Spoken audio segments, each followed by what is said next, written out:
السلام علیکم ناظرین and very good morning to all of you. I hope کہ آپ سب لوگ بالکل ٹھیک ہوں گے, خیریت سے ہوں گے.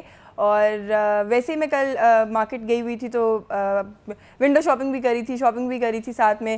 تو میرے ذہن میں بار بار ایک ہی بات آ رہی تھی کہ جہاں پہ ڈریسز کنسرنڈ ہیں آج کل ہم لوگوں نے کپڑوں کو اور فیشن کو اتنی امپورٹنس دے دی ہے کہ وہ اتنے ایکسپینسو ڈریسز اور بالکل سمپل سے ڈریسز, اور اس میں کوئی اتنی اس طرح کی بات نہیں ہے کہ آپ 18,000 کی شرٹ خریدیں اور آپ 15,000 کی شرٹ خریدیں. میں کسی ڈیزائنر کے اگینسٹ نہیں بول رہی ہوں, لیکن جنرلی جو ہم لوگوں نے کپڑوں کو اسٹیٹس کے ساتھ ایسوسیٹ کرنا شروع کر دیا ہے کہ جو آپ نے پہنا ہوا ہے اس سے پتہ چلے گا کہ آپ کتنی ہائی کلاس سے آپ کا تعلق ہے. اور ہم لوگ جو ہیں وہ کسی کو اپنے سے کم سمجھنے لگ جاتے ہیں اگر انہوں نے کم ایکسپینسو کپڑے پہنے ہوں. تو اس طرح کی جو ایک جو یہ مائنڈ سیٹ چل پڑا ہے, میرا خیال ہے کہ ہمیں اس کے اگینسٹ تھوڑا سا کام کرنا چاہیے. کیونکہ ٹھیک ہے اچھا لباس, خوش لباس ہونا چاہیے انسان کو, لیکن ضروری نہیں ہے کہ آپ اس کی کاسٹ کے ساتھ کمپیئر کر کے تو ڈٹرمن کریں گے کپڑے کتنے اچھے ہیں. اینی وے اب دیکھ لیتے ہیں کہ آج کے فریش فروٹ ریٹس کیا ہیں اور فریش ویجیٹیبل ریٹس کیا ہیں مارکیٹ میں. آلو جو ہے وہ 21 روپے کلو, مٹر 26 روپے کلو,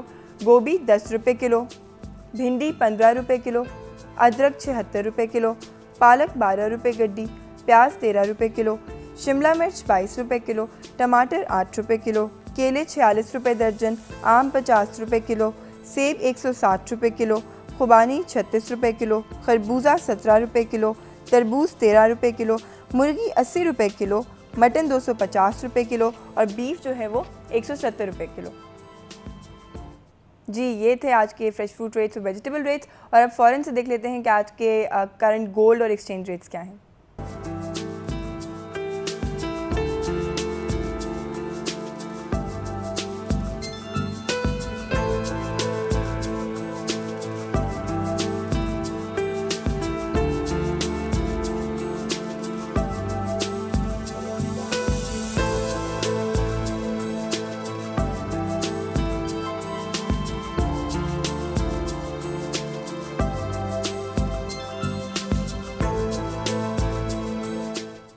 جیسا کہ آپ جانتے ہیں کہ آج تھرسڈے ہے اور تھرسڈے کو ہم آپ کی ملاقات کسی بھی اپنی فیلڈ کے اسپیشلسٹ ڈاکٹر سے کرواتے ہیں. تو اس وقت میرے ساتھ جو ڈاکٹر صاحب تشریف رکھتے ہیں, he is the representative of world homeopathy awareness organisation, جو کہ اس وقت 33 کنٹریز میں آپریشنل ہے دنیا میں. اور پاکستان کے جو ریپرزینٹیو ہیں وہ ہیں ڈاکٹر طارق خان, اور وہ اس وقت میرے ساتھ تشریف رکھتے ہیں. السلام علیکم. وعلیکم السلام. کیسے ہیں آپ؟ جی اللہ کا شکر, آپ ٹھیک ہیں؟ الحمدللہ ٹھیک ٹھاک. Thank you so much for being on the show. You welcome. اچھا اسٹارٹ یہاں سے کہ آپ نے اگر میڈیسن کا آپ کو شوق تھا تو پھر ہومیوپیتھی کی آپشن کیوں سلیکٹ کی؟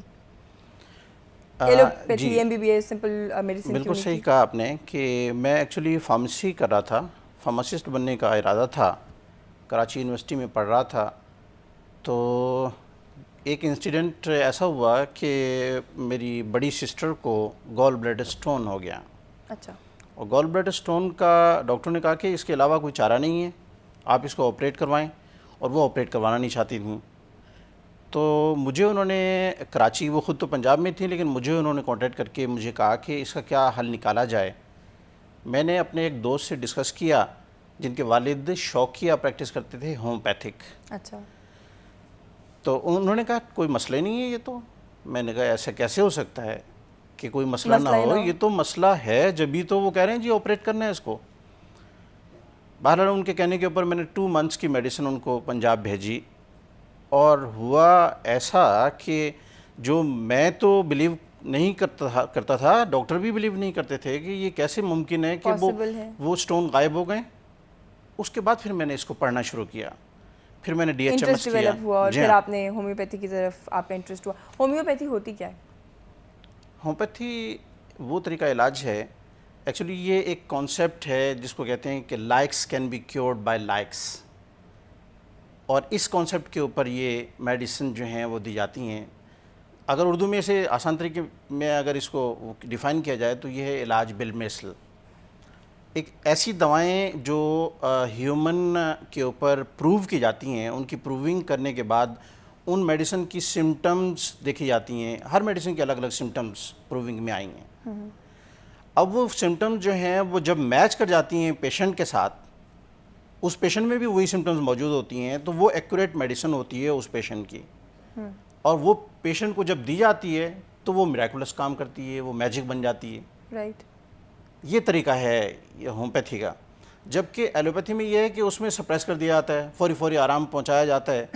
اس میں بعض کیسز میں ایسا نہیں ہے, کہ بعض کیسز میں ایسا نہیں ہے. لیکن پھر بھی لوگ جو ہے وہ ہومیوپیتھی کو اتنا ٹرسٹ نہیں کرتے جتنا ایلوپیتھی کو ٹرسٹ کرتے ہیں. اور لوگوں کا یہ بھی کہ بہت سارے لوگوں کا یہ بھی پرسیپشن ہے کہ ہومیوپیتھی کا طریقہ علاج جو ہے وہ سلو ہوتا ہے. سلو ایسی صورت میں ہوتا ہے کہ جب کیس کرونک ہو, 20 سال 25 سال سے ایک پیشنٹ جو ہے وہ اس ڈیزیز کو سفر کر رہا ہے, اور اس نے کوئی طریقہ علاج بھی نہیں چھوڑا, ہر جگہ کے اوپر وہ گیا ہے, یونانی بھی اس نے آزما لیا, دوسرے بھی جتنے بھی کنٹری میں اویلیبل طریقے ہیں وہ سارے اس نے آزما لیے. اب کسی نے اس کو مشورہ دیا کہ بھئی اس طریقے کو بھی, طریقہ علاج کو بھی آزما کے دیکھو, تو وہ پھر ہمارے پاس آیا. اب آپ یہ سوچیں کہ اگر کوئی 10 سال پرانا, 15 سال, 20 25 سال پرانا مرض ہو, can it be cured with in couple of days? نہیں, اس کے لیے کچھ ٹائم چاہیے.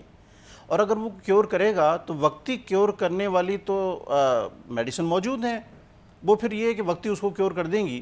لیکن ہومیوپیتھی میں پھر کے لیے جو ہے وہ ٹائم چاہیے ہوتا ہے اس کو کمپلیٹلی ختم کرنے کے لیے. جی, پریونشن کے لیے تو وہ پہلے سے میڈیسن دی جاتی ہیں کہ جو اس کو جو ہے وہ پریونٹ کرتی ہیں, لیکن یہ پروفیلیکسس کے طور پہ دی جاتی ہیں. لیکن وہ بھی ہومیوپیتھی میں موجود ہیں ایسی میڈیسن کہ آپ اگر کسی کوئی پرابلم ایسا ہو رہا ہے کہ ملیریا کی وبا چل رہی ہے یا کوئی ایسی میننجائٹس کی وبا چل رہی ہے, تو اس کی پریونشن کے لیے بھی میڈیسن دی جا سکتی ہیں ہومیوپیتھی میں.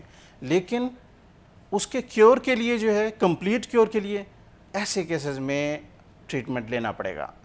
ہاں, لیکن یہ ہے کہ اگر آپ سر کے درد کے ساتھ ہیں, آپ کو بخار ہے یا آپ کا پیٹ کا درد ہے, اب آپ تو یہ کبھی بھی نہیں چاہیں گے کہ میرے پیٹ کا درد جو ہے وہ 10 دن کے بعد ٹھیک ہو, کوئی بات نہیں, ہومیوپیتھک دوا چلتی رہے, 10 دن کے بعد میں ٹھیک ہو جاؤں تو کوئی مسئلہ نہیں. ایسا تو اس کے لیے ایسی دوائیں موجود ہیں کہ جو فوری آرام پہنچاتی ہیں, ریلیف دیتی ہیں, فوری ریلیف دیتی ہیں. بخار ہے, ایک ساشے دیا, بخار کیور ہو گیا. اور یہی وجہ ہے کہ وہ لوگ جو اس کو پھر پریکٹیکلی دیکھتے ہیں, پھر وہ اس کے اوپر اعتبار بھی کرتے ہیں, اس کے اوپر ٹرسٹ کرتے ہیں وہ.